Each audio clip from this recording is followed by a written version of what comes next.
Fat Cats. Ken Langone is the co-founder of Home Depot. I'm sure you agree with that, Ken. With what? That with you are the reason why these premiums are going up. This law, which is perhaps the most complicated piece of legislation ever passed, where the then Speaker of the House had to say, you'll know what's in it when you read it. Translation, she didn't know what was in it, and she wasn't going to answer the question. The fact of the matter is this law is going to be a nightmare.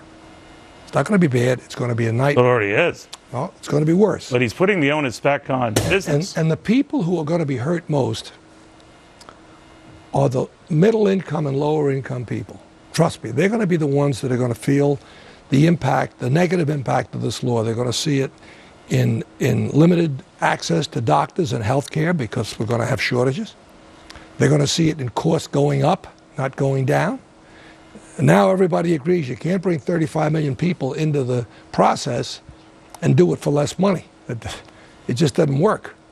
But he seems to be saying here, Ken, that premiums have gone out of whack because businesses are trying to pass this along, you say. Let me tell you something. My family office is 15 people. We have a wonderful health care plan. We have ADP do our payroll.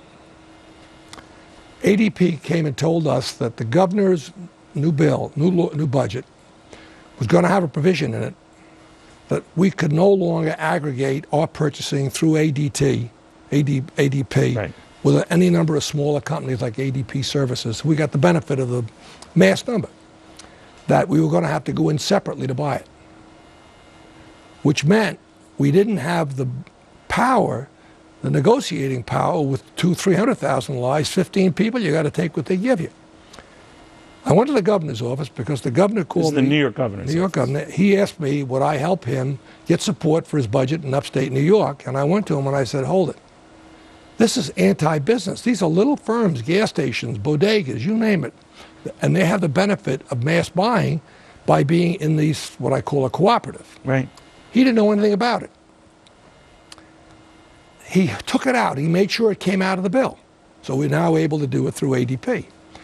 When we tried to find out where this was driven from, we were told, quote, from upstate, we were told that Health and Human Services in Washington urged them to do this. So when he took it out, they must have been unhappy. Well, they had to be, because you know what was found out? It didn't slide through. Right. But ask why. Why? Very simple. This allows the insurance companies to get higher premiums from people like my firm to offset and to pay for this. And offset the staggering amount of money they're going to be exposed to by this other plan, these exchanges. It's a nightmare. What do you think of Health and Human Services hitting up these private companies to essentially pay for this law, at least promoting the law? It's the same thing, Neil. Look, let me tell you my big frustration right now.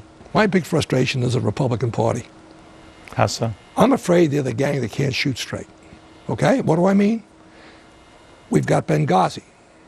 We've got Attorney General Holder's problems with what he did with the media. We've got the IRS. By the way, the second article of impeachment in Richard Nixon's impeachment was exactly what the IRS was doing now.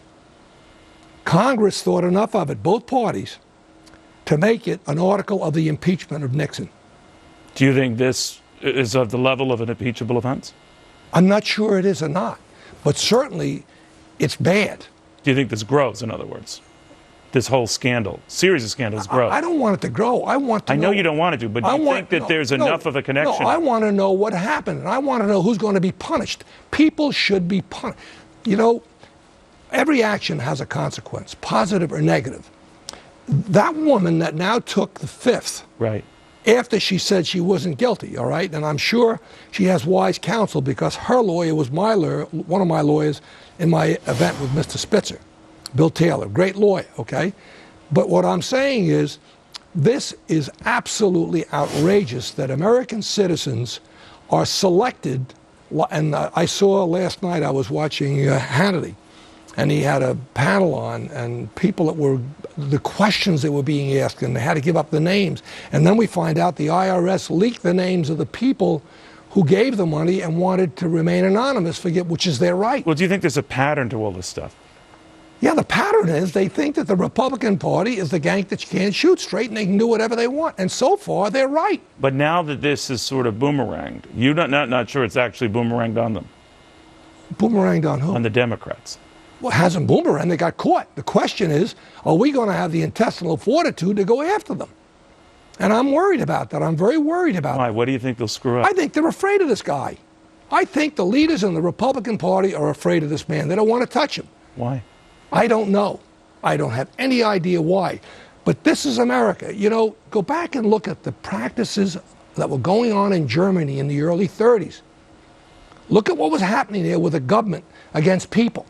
So people that talk about civil liberties, people talk about human rights, people talk about privacy and protection. Benghazi?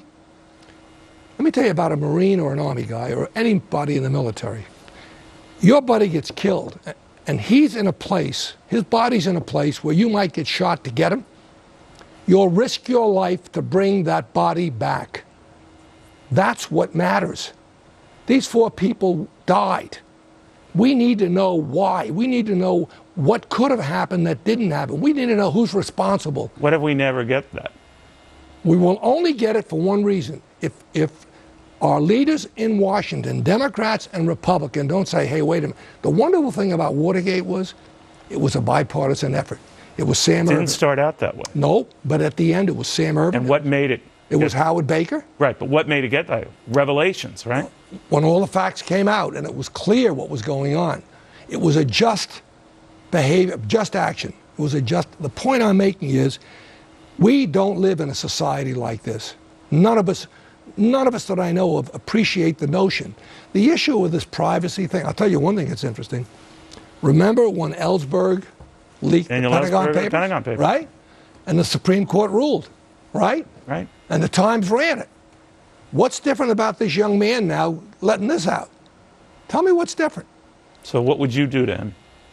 I'd throw a party for him. I'd congratulate him. I'd say thank you for helping to protect America's privacy rights. That's what I'd do for him. I think this young man showed a lot of courage and a lot of guts and grit. And I think we ought to be grateful that we have kids like that in America who understand the meaning of freedom and privacy and liberty. If he's in Hong Kong, and that was the last reports of his whereabouts, and we want to extradite him, and the Chinese don't want to extradite him, they want to talk to him, then what? Well, if they won't let him go, we want to start a war to get him back from China? I don't. Let me say this to you. He works for a wonderful firm, Booz Allen and Hamilton. Right. Wonderful, first-class firm. He's got to be bright because you don't get a job at Booz Allen and Hamilton unless you are bright. The stand he's taken on this issue, to me, is commendable. Now, I understand, Neil, and I'm an advocate of this. If we don't surrender some of our rights, we run the risk of losing all of our rights. Okay? In a society where there are people all over this world that want to kill us, they want to kill us. They want to maim us. Look at Boston. Look at 9/11. They're out there. I understand. But I think if you're going to do something like that, the American people have some right to understand that you're doing it. You don't do it, sir. Well, now they do. Yeah, they do now because some too late. Some 29-year-old young man had the courage to say, hey, wait a minute, this is not right. That's how they found out. But you don't like the way this is looking right now. I don't like that. Look, there may be a plausible reason why we had to do all this, and I would buy into that. I would have no trouble. Look, as I said, if we don't surrender some of our rights, we run the risk of losing all of our rights. All right. People, law-abiding citizens, I have no trouble. You want to listen to my phone calls? Listen in. You want to know who I'm calling? That's fine. There may well be in that enormous database people that don't mean well for America, and we need to know that. So I have no trouble with that. Gotcha. What I'm saying is the way it's happening now is wrong. And I think that young man, well, I think for argument's sake it would be a great Supreme Court case, and I think that young man will be okay. We shall see. Ken Langone, thank you very much. So Ken says this guy deserves our thanks.